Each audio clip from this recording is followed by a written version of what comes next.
estado con nosotros este tiempo, desde el comienzo de este evangelio, vimos nosotros que el evangelio de Juan comienza un poco diferente como los demás han comenzado. Podemos ver que los evangelios llamados sinópticos, que son Mateo, Marcos y Lucas, normalmente comienzan con genealogía, o con el nacimiento de Jesús, o con Juan el Bautista y su anuncio de nacimiento. Pero el evangelio de Juan comienza hablando acerca de Jesucristo como el verbo, como el logos, pero también nos ha dicho quién es Jesucristo.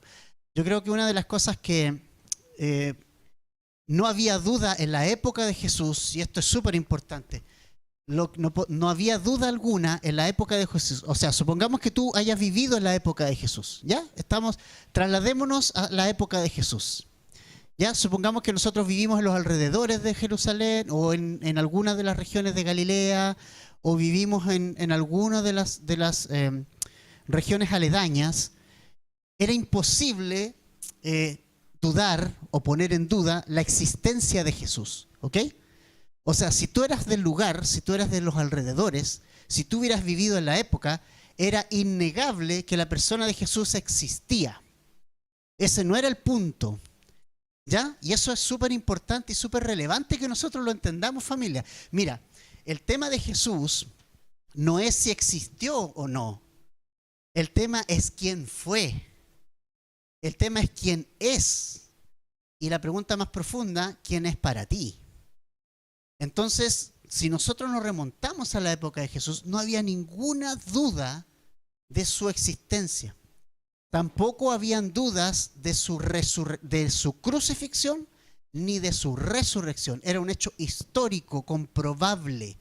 Si tú vivías en la época, tú le podías preguntar a alguien. De hecho, Pablo en el capítulo 15 de 1 Corintios dice que Jesús se le apareció a más de 500 hermanos a la vez, de los cuales muchos todavía vivían, y tú podías ir a su casa, si sabías su dirección, y podías preguntarle: hey, ¿es verdad que Jesús se te apareció resucitado? Y él te podía decir: sí, yo lo vi.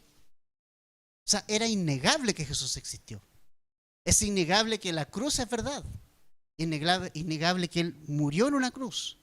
Es innegable que Él resucitó. El gran pero y el gran tema está en quién crees que es Jesús. ¿Quién realmente crees que es Jesús?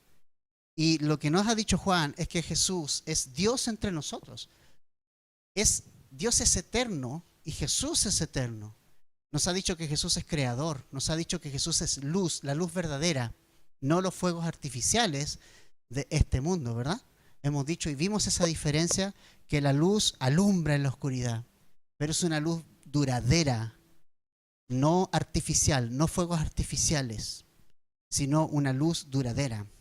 Y lo que hemos visto en estos pasajes, principalmente la semana pasada, es que vino a nosotros, vino a los suyos, pero los suyos no le de gracia y de verdad. Y vamos a ver en qué consiste esto. Su gloria, gloria como del unigénito del Padre, lleno de gracia y de verdad. Juan dio testimonio de él y clamó: este era del que yo decía, el que viene después de mí es antes de mí, porque era primero que yo. Pues de su plenitud todos hemos recibido, y gracia sobre gracia. Entonces, podíamos pensar, este es el relato navideño de Juan. Es el relato navideño, es cómo es que Jesús tomó forma de hombre, vino a nosotros, el verbo, el creador de todas las cosas, el rey de reyes, el señor de señores, traspasó el umbral de la eternidad y lo traspasó para hacerse uno como nosotros. Y eso, ¿cómo fue posible que eso haya sucedido? ¿Cómo es posible que el Dios creador de todas las cosas haya abandonado su reino, su trono, y haya decidido venir y traspasar el umbral de la eternidad para estar con nosotros? ¿Cómo era eso posible? Fue posible a través de lo dicho por el profeta Isaías en Isaías 9:6. Un niño nos es nacido, hijo nos es dado, a través de un nacimiento virginal sin la intervención de varón. ¿Por qué tenía que ser así? Porque el varón es en Adán todos pecamos. Entonces el gen del pecado pasa a través de Adán. Por eso tenía que ser un nacimiento virginal sin intervención de hombre, porque nace de una mujer virgen sin intervención de hombre, porque Jesús era 100% Dios, pero ese 100% Dios habitó en un cuerpo físico humano también en un 100%. Y eso es tremendamente importante. El Verbo se hizo carne, se hizo hombre, humano, como tú y como yo. Es decir, como nosotros, los seres humanos, no podíamos subir al nivel de Dios, como había un quiebre en nuestra relación, no éramos nosotros los que podíamos arreglar la situación. Porque Isaías dice que nuestras obras, nuestros deseos, incluso nuestras justicias, lo que nosotros vemos como buenas obras, Dios las ve y Dios dice, para mí son trapos de inmundicia. No las recibe. Dios no puede recibir tus obras, porque tus obras son malas y mis obras son malas. La Biblia dice que todos pecamos y todos estamos destituidos de la gloria de Dios. Es más, dice que no hay nadie que busque a Dios. No hay nadie que lo busque. No hay nadie, dice, ni siquiera un hombre que haya sido justo en este mundo.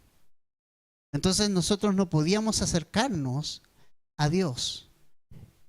Y tratar de acercarse a través de nuestras obras religiosas, que pueden ser muy piadosas, es como tratar de cruzar a nado el océano y tratar de llegar al otro lado. O sea, son intentos, pero intentos que van a lo mejor a funcionar en los primeros 500 metros o a lo mejor en los primeros kilómetros, hasta que el braceo y los brazos ya no van a dar más, se van a cansar y van a quedar a mitad de camino y se van a hundir en el océano y no van a poder llegar al otro lado. Esos son los intentos nuestros por tratar de llegar a Dios de alguna forma. Pero ¿sabes qué, familia? No tienes que luchar por llegar a Dios. No tienes que luchar por buscar a Dios, porque Dios te buscó a ti. Porque Dios vino hasta ti. Porque tú no podías ir a Él. Dios bajó a tu nivel. Dios vino como un hombre. ¿Y sabes qué? Me encanta lo que dice el verso 14. Dice que habitó entre nosotros. No dice que habitó sobre nosotros. ¿Les llama la atención eso? Él es Jesús. Él podría venir a haber habitado sobre nosotros y haber dicho, yo soy Dios y me tienen que respetar. Yo soy Dios, yo vengo aquí y ustedes me tienen que rendirse ante mí, porque yo soy Dios. Pero dice, no, no habitó sobre nosotros, dice, habitó entre nosotros, como uno más, difícil de identificar, humanamente hablando, tanto que cuando fue traicionado y fue detenido, Judas lo tuvo que identificar con un beso, para identificarlo entre los que estaban ahí, porque él era una persona más de todas las que estaban ahí. Isaías dice que él no tenía una belleza para desearlo, era alguien normal, común y corriente en un cuerpo humano. No vino sobre nosotros, vino entre nosotros. Se puso a tu nivel, se puso a mi nivel para darnos lo que no podíamos hacer nosotros, que es salvarnos, perdonarnos de nuestros pecados, limpiarnos de toda maldad y llevarnos al Padre en una relación personal con Él. Él hizo el trabajo que hace un parvulario o una parvularia con un niño, ¿no? Baja al nivel del niño para que el niño lo pueda ver cara a cara, porque el niño se siente intimidado cuando mira a una persona hacia arriba. Jesús bajó a tu nivel, vino a este mundo, se hizo carne por su gran amor por todos nosotros. ¿Sabes? Este versículo nos habla del gran amor de Dios por todos nosotros. O sea, esto realmente es amor. ¿Quién está dispuesto a dejar su vida gloriosa, su reino, su comodidad para venir a nosotros? Dice Filipenses 2 que Jesús, siendo en forma de Dios, no estimó eso como cosa a que aferrarse, sino que se despojó de sí mismo, haciéndose obediente hasta la muerte y hasta la muerte de cruz. Y el resultado de eso, que fue exaltado sobre todo nombre. Jesús vino a nuestro lugar, se hizo uno de entre nosotros, ¿sabes? Entre nosotros. Estuvo como uno más entre nosotros, con la diferencia que Él era Dios. Dios contenido en un cuerpo humano. ¿Y sabes qué? La primera herejía que tuvo que enfrentar la iglesia del primer siglo no fue que Jesús no haya sido Dios. Hoy día muchos dudan de que Jesús haya sido Dios. Pero la mayor duda del primer siglo era si realmente Jesús había sido un hombre. Esa fue la primera herejía que intentó meterse a la iglesia del primer siglo, porque los gnósticos, el gnosticismo, decía que este cuerpo era malo. Entonces nadie podía, alguien tan bueno como Jesús, haber estado en un cuerpo humano. Y ellos pensaban que Jesús había sido una especie de alma viviente o de fantasma. Y de hecho había una leyenda que decía que Jesús, cuando caminaba, no dejaba huella en el piso, porque no era un hombre.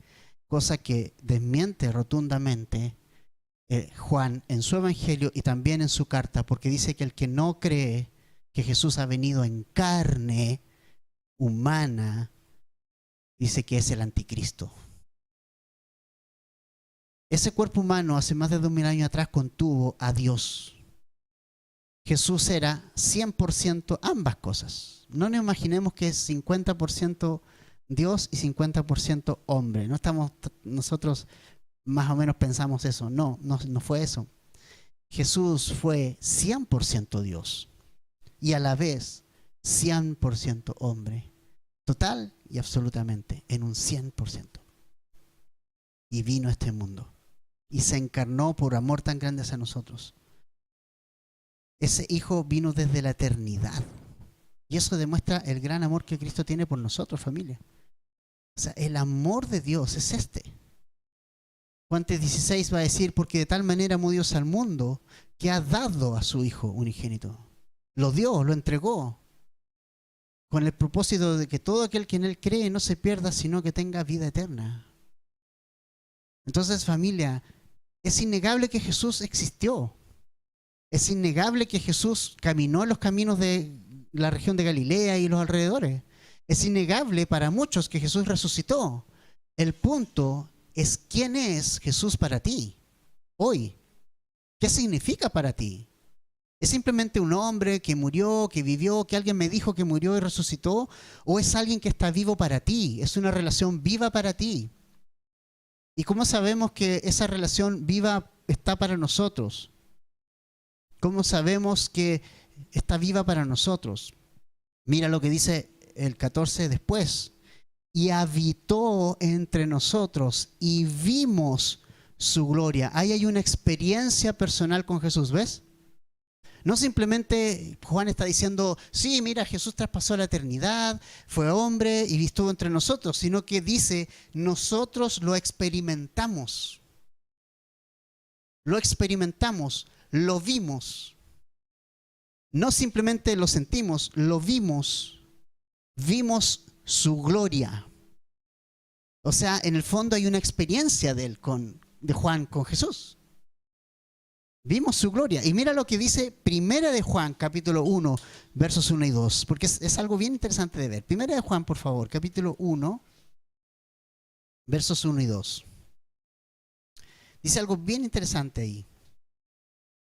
Dice: lo que existía desde el principio, ahí está, lo que existía desde el principio, lo que hemos visto, o lo que hemos oído primero, lo que hemos visto con nuestros propios ojos, lo que hemos contemplado y lo que han tocado nuestras manos, esto escribimos acerca del verbo de vida.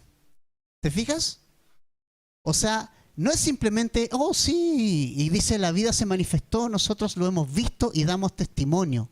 Y les anunciamos a ustedes la vida eterna que estaba con el Padre y se manifestó a nosotros. ¿Te fijas? No es simplemente, mira, Jesús existió, sí, fue Dios entre nosotros, pero ¿qué significó para ellos? ¿Qué significó para Juan? ¿Qué significó para la gente? ¿Qué significó para este hombre, Juan?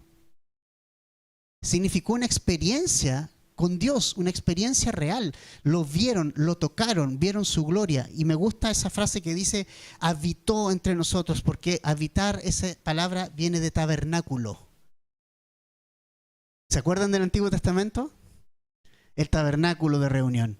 Y venía la gloria de Dios y llenaba el tabernáculo.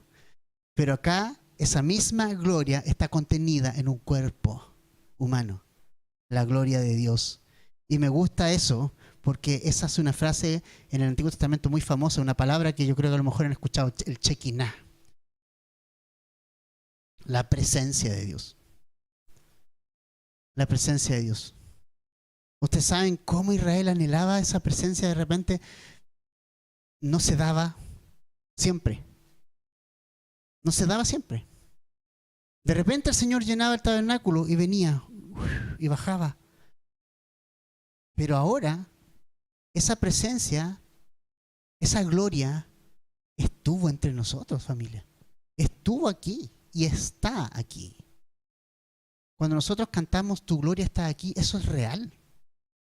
Porque Jesús vive, está aquí. Y sigue siendo el mismo.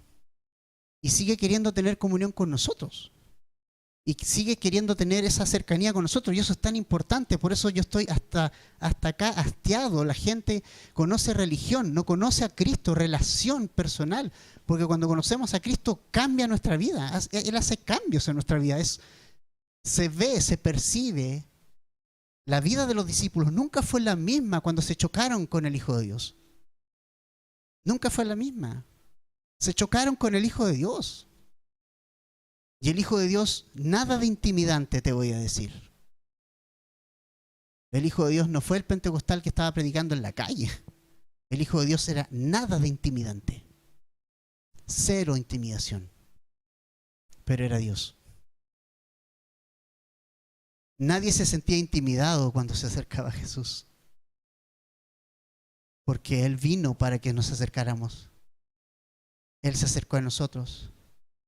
Nada de intimidación. Él vino con el propósito de venir a ti y de encontrarte donde tú estabas, donde nosotros estábamos. ¿Se acuerdan de la mujer samaritana? Él fue allá con un plan. Quería encontrarse con la mujer samaritana. Cada lugar al que fue, Jesús quería encontrarse con personas allí. Cuando él observó de lejos a Zaqueo, ¿se acuerdan que subió a un arbolito? Era pequeñito, parecido a mí, chiquitito. Y se subió. Y Jesús lo observó de lejos y lo tenía observado ya. Desde lejos lo tenía súper observado. Y va y le dice, voy a ir a cenar a tu casa. O sea, no le dice, te invito a mi casa. Le dice, yo voy a ir a la tuya. Yo quiero ir. Yo quiero hablar contigo. Yo quiero tener ese tiempo contigo. Y cenó con ellos y un montón de publicanos. Que por lo demás los publicanos y los recaudadores de impuestos que eran judíos se habían defraudado de la religión. Y Jesús fue a ellos. Y Jesús salvó la vida de Zaqueo. Y Zaqueo se pone en pie y dice, yo desde ahora en adelante le voy a devolver el doble al que le robé con impuestos. Porque ustedes saben que los recaudadores de impuestos tenían un trato con los jefes. El Imperio Romano le decía, usted me va a cobrar impuestos, pero todo lo extra es su plata. Eso es su sueldo, imagínate. O sea, el cobro excesivo que hacían estos hombres era terrible, injusto. Pero este hombre, la convicción del Espíritu Santo, al conocer a Jesús, al pararse y al decir, yo voy a devolver, eso es convicción de pecado. Eso es convicción de pecado, ¿te fijas? Jesús lo fue a encontrar, Jesús fue a su casa, Jesús conversó con él, Jesús cambió su vida. Nunca la vida es la misma cuando nos encontramos con Jesús, con su gloria. Juan dice, vimos su gloria. Habitó entre nosotros, vivió entre nosotros, fue el Shekinah del Antiguo Testamento, su presencia estuvo entre nosotros. Y cuando su presencia está entre nosotros, nada es igual. Nada sigue igual. Todo es cambiado. Todo es transformado. Las cosas cambian. Mi manera de ver la vida cambia. La vida de estos hombres, imagínate. Mateo, otro recaudador de impuestos que estaba ahí.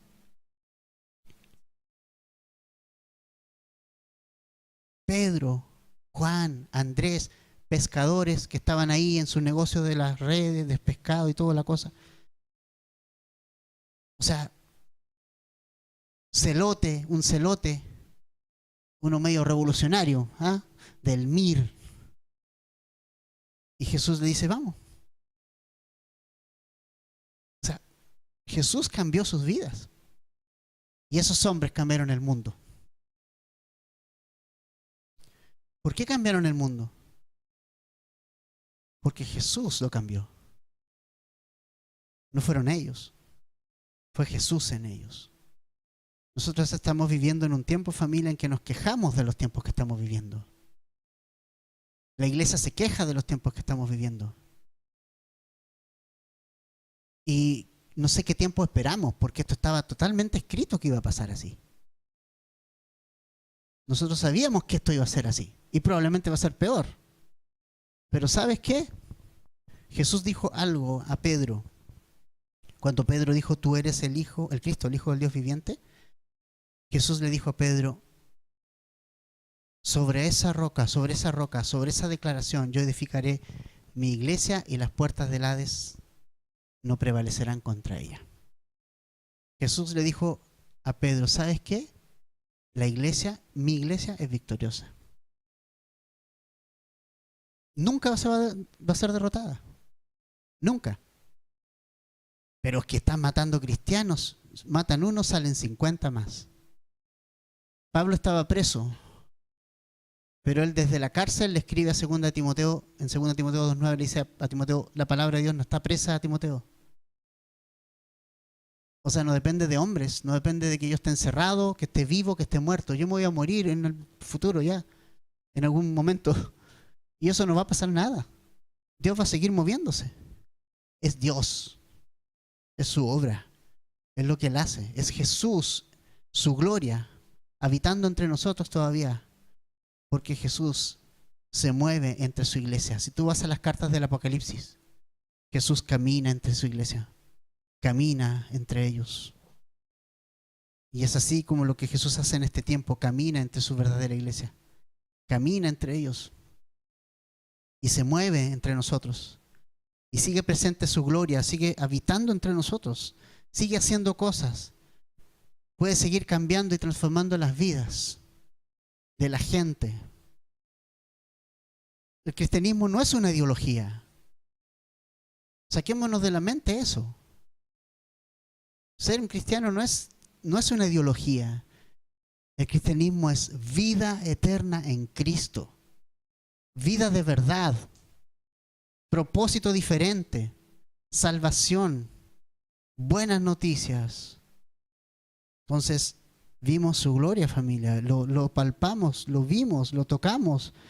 Juan dice, yo sé lo que estoy diciendo. Experimenté su gloria. Experimenté su sombra, su Shekinah, su presencia.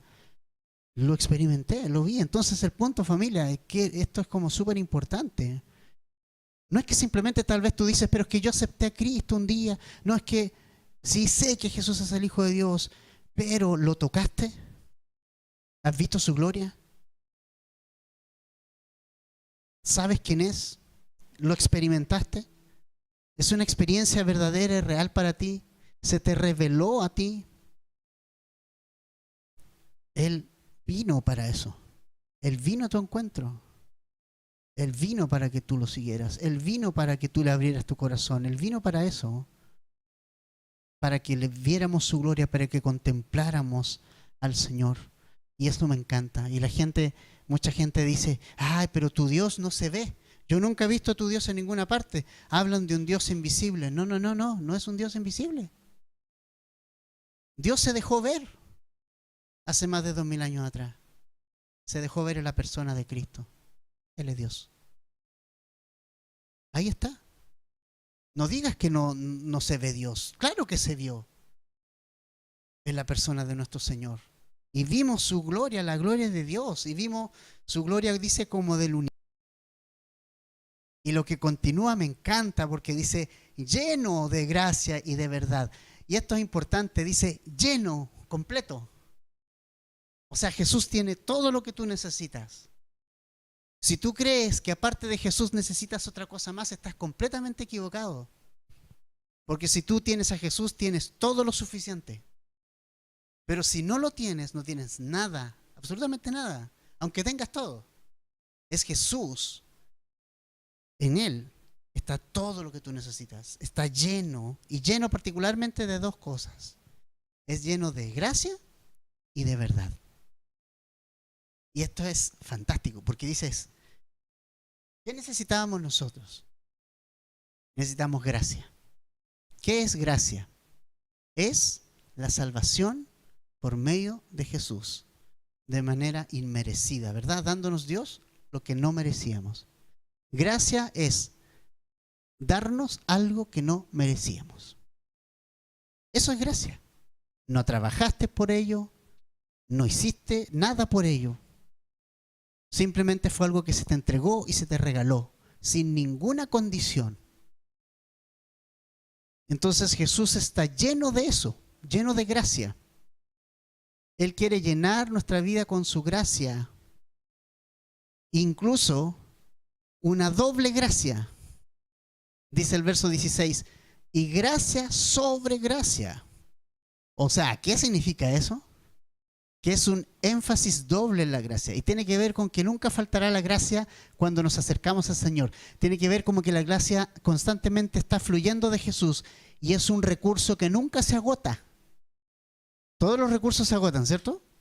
Todos los recursos se agotan. Si tú vas y la mina Tajo Abierto más grande del mundo está en Chile, está en el norte, en Chuqui, y explotan cobre. Pero va a llegar el momento en que ese recurso, que es muy valioso y que es el sueldo de Chile, dicen, se va a acabar. No es renovable. Es un recurso que se va a terminar. Es algo que puede sacar un montón de cosas, te puede dar muchas cosas. De hecho, a Chile le ha dado mucho, pero se va a acabar. Y allá va a haber que buscar otro recurso para poder paliar este otro recurso. Alguien dice, bueno, estas cosas de ahora, ¿no? Que hacen baterías de litio. Gracias. Y también va a ser un recurso que se acaba. Los recursos de este mundo se acaban. Los recursos de este mundo se acaban. Todos. Pero si hay recursos que nunca se van a acabar, y si hay un recurso que nunca se agota, es la gracia de Dios. Tú puedes sacar, quitar, extraer de Jesús la gracia, extraer, y sigues extrayendo, y nunca va a dejar de salir gracia de Jesucristo. Mientras tú vayas a Él y explotes esa gracia para ti, nunca va a dejar de salir. Es como que todos los días fueras al mar y fueras con una cuchara y le sacaras una cucharada al mar. O sea, ¿qué es eso? La gracia de Dios está constantemente fluyendo a través de su Hijo Jesús. Y es un recurso que nunca se agota. Para el que verdaderamente va con todo su corazón. Pero hay algo importante. Jesús también es lleno de verdad. Entonces, ¿qué significa eso? Que los términos los pone Dios. Los términos para ir a Dios los pone Dios. Y la verdad es que Jesús es la única verdad. Es exclusivamente la persona por la cual todo hombre puede tener una relación con Dios. No hay otro camino. Es solo una vez, una verdad. Y la verdad es Jesús. Y el que esté lleno de verdad, eso significa que cuando yo voy a Jesús, tengo que ir tal cual estoy. Y tengo que ser, nuestra relación con Cristo tiene que ser honesta, abierta.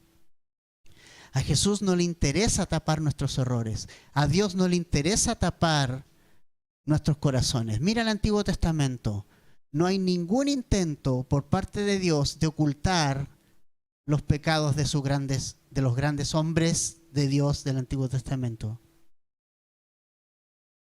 Mira la historia del hombre. A poco de ser creado tenemos el primer asesinato. Tenemos la borrachera de Noé. Tenemos la tosudez de Moisés. Tenemos a un Sansón que nunca disfrutó de su relación con Dios. Tenemos un David que tenía un corazón conforme al de Dios, pero no, la Biblia no omite su terrible pecado. Porque si vamos a ir a Dios, tenemos que ir en base a la verdad. Y cuando Jesús fue a la mujer samaritana, Él amaba a la mujer samaritana, Él quería salvar a la mujer samaritana, pero le dijo la verdad. Tú tienes un problema. Has tenido 5 matrimonios, 5. Tú no has encontrado satisfacción en la vida que llevas.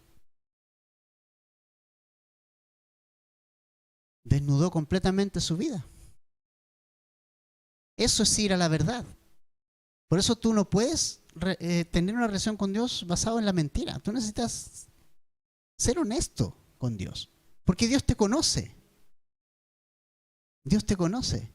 Más adelante vamos a ver a Jesús que le dice a Felipe: antes que te llamara, cuando estabas en la higuera, te vi.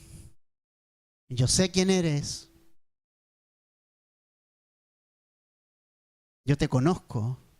Y eso es importante. Dios conoce nuestro corazón. Conoce lo que somos. Y por eso nosotros necesitamos relacionarnos con Dios en base a su verdad. Jesús es la verdad y estos son conceptos muy importantes. Entonces, gracia es Jesús viniendo a nosotros desde la eternidad para que por fe tengamos vida eterna, pero también es verdad. Es decir, Jesús no vino a transar la verdad. Jesús es la verdad y no va a aceptar ningún otro término para llegar a Dios, porque Él es la verdad. No va a aceptar otro término. Entonces, ¿qué nosotros vemos con esto? Es que en Jesús está todo lo que el hombre necesita. Está la gracia, está la verdad. Y Él vino y vimos su gloria. Y quiere que lo contemples. Y quiere que experimentes su presencia. Y su presencia no deja nada igual. Cada hombre que estuvo en la presencia de Dios nunca quedó igual en el Antiguo Testamento. El tema es que la presencia de Dios en el Antiguo Testamento era una cosa aislada, pero hoy día es posible a cualquier persona, en cualquier parte del mundo, en la persona de Cristo.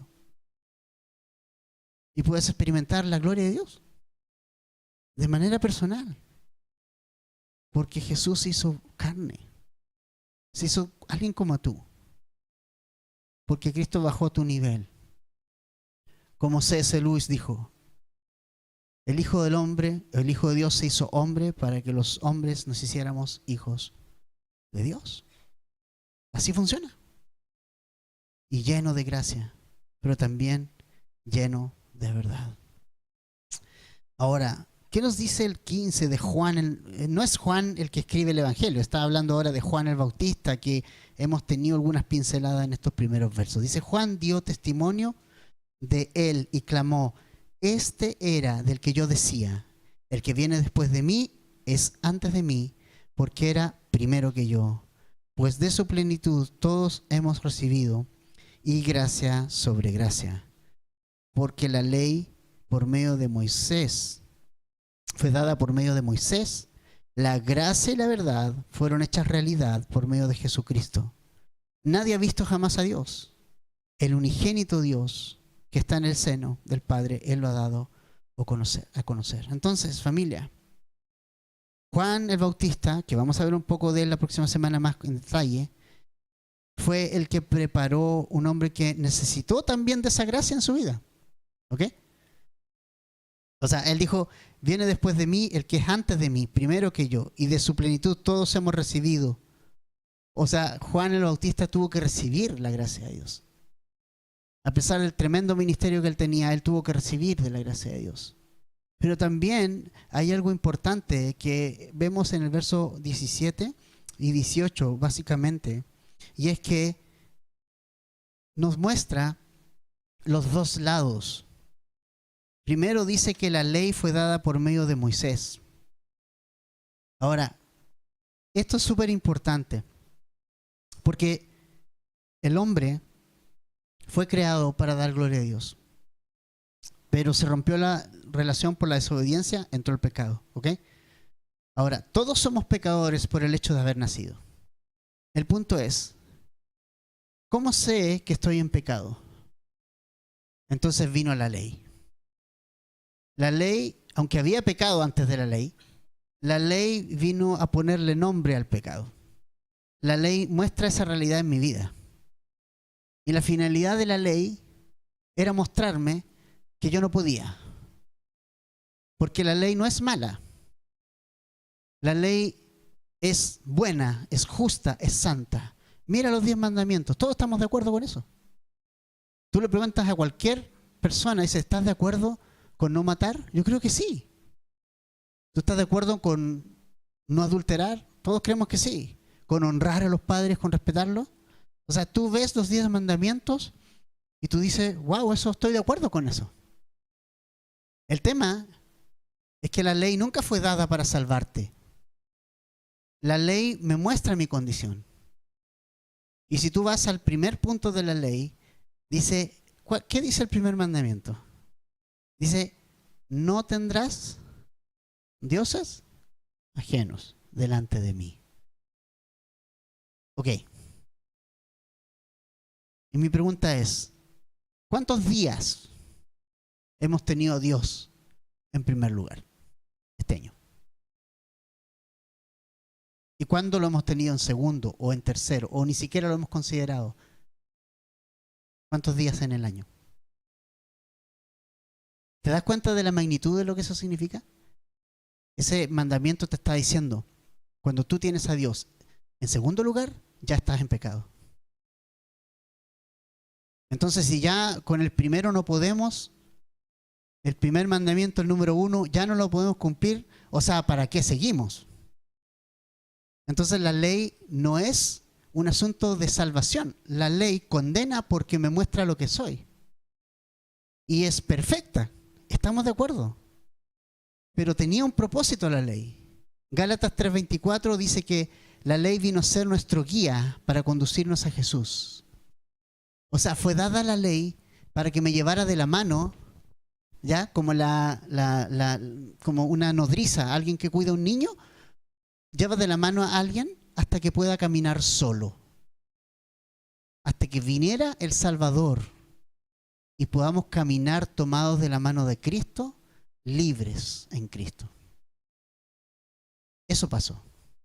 Entonces la ley, obviamente, fue dada a Moisés, pero la ley no podemos cumplirla. La ley vino a mostrarnos que el estándar de Dios es inalcanzable para nosotros.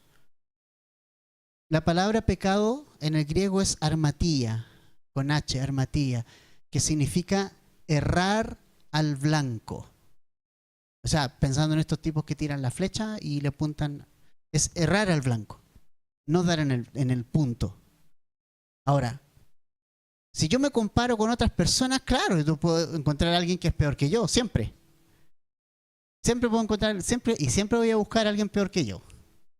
Ah, pero es que no soy como, ¿cierto? Y siempre el estándar baja, nunca sube. Siempre baja para no quedar como el más malo, porque de lo contrario. Y en el colegio cuando decía, mire, usted es malo, no, pero yo soy mejor que él. Y apuntábamos a alguien. Entonces necesita haber un estándar. Y Dios lo puso. Y Jesús lo afirmó y lo reafirmó en el Sermón del Monte. Dijo, sean perfectos, como vuestro Padre que está en el cielo es perfecto. Yo no estaba ahí, ni vi la cara de los discípulos, pero yo me la imagino. ¿Qué? Sí, ese es el estándar. Pero nadie puede, justamente. Por eso me necesitan. Ahí entro yo, dice Jesús. Por eso me necesitan. Entonces Dios dio la ley a Moisés para mostrarnos que necesitábamos un Salvador. Y entonces todas estas ofrendas levíticas y los sacrificios y las fiestas anuales y todas esas cosas tenía por objetivo que el hombre pudiera venir a tener esa relación rota con Dios. El problema es que no era definitivo. El problema es que eso era temporal. Cuando Moisés baja con las tablas de la ley del monte de Sinaí, la gente vio, el pueblo, su cara resplandeciente, dice el relato. El Shekinah. La presencia de Dios, la gloria de Dios. Pero dice que a poco desapareció. Porque la gloria de la ley era temporal. No era lo definitivo. Jesús es lo definitivo. Jesús es lo definitivo. Así que Dios ha establecido a través de Jesús un nuevo pacto basado en la gracia y en la verdad. Hoy cualquier persona puede venir y tener comunión con Cristo, con Dios por medio de Jesucristo, porque Él le ha dado a conocer. ¿Y sabes? La palabra para la frase en griego Él le ha dado a conocer es exegeomai, que significa quitar el velo. Jesús reveló a Dios al hombre. Quitó el velo de sus ojos para que el hombre lo pudiera ver. No podíamos ver a Dios. Nadie ha podido ver a Dios. Pero Jesús lo dio a conocer. Y tú puedes ver a Jesús. Y tú puedes ver su gloria. Porque su presencia no es intimidante. Porque vino en forma de hombre y en forma de siervo para salvarte. Esto no me cabe en la mente. Pero eso vino a ser Jesús. El Dios del universo, el creador de todo, viene desde la eternidad, se ubica en un cuerpo humano, toma forma de hombre para dar a conocer a Dios, porque Él mismo es Dios. Nadie ha visto jamás a Dios. El unigénito Dios. Fue un juego de palabras, ¿cierto? Jesús, que está en el seno del Padre, Él lo ha dado a conocer. Si quieres conocer a Dios, ahí está Jesús. Ahí está Jesús. Tienes que ir a Jesús. Tienes que ir a Él. Él te lo da a conocer. Si lo conoces a Él, conoces a Dios. Si conoces a Él, conoces a Dios. Él le dio a conocer. Él bajó. Tú ya no, tus esfuerzos sobrehumanos que haces por ir a Dios, ya tienen que dejarlos de lado. Descansa en que Jesús vino a buscarte.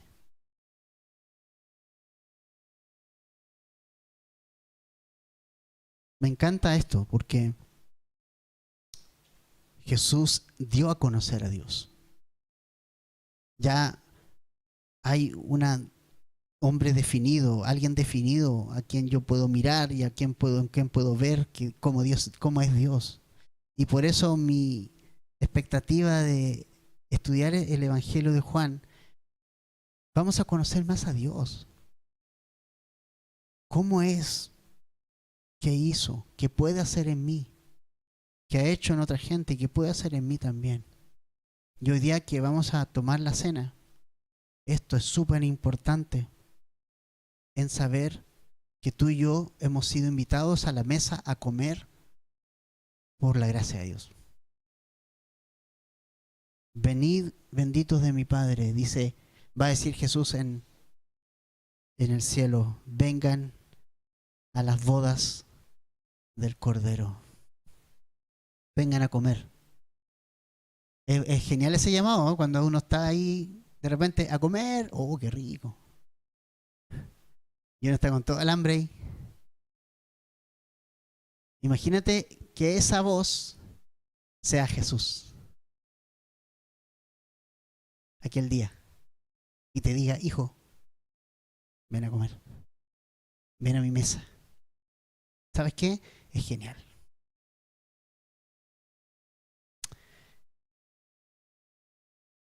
Que Dios se haya acercado a nosotros. No logro entenderlo ni comprenderlo en su totalidad. No llego a dimensionarlo. Porque es, no sé, Él vino de un reino perfecto, superior a un reino perdido, a un reino terrenal malvado, humano, donde se ha basureado a Dios durante toda la historia. Pero pareciera ser que no le importó a Dios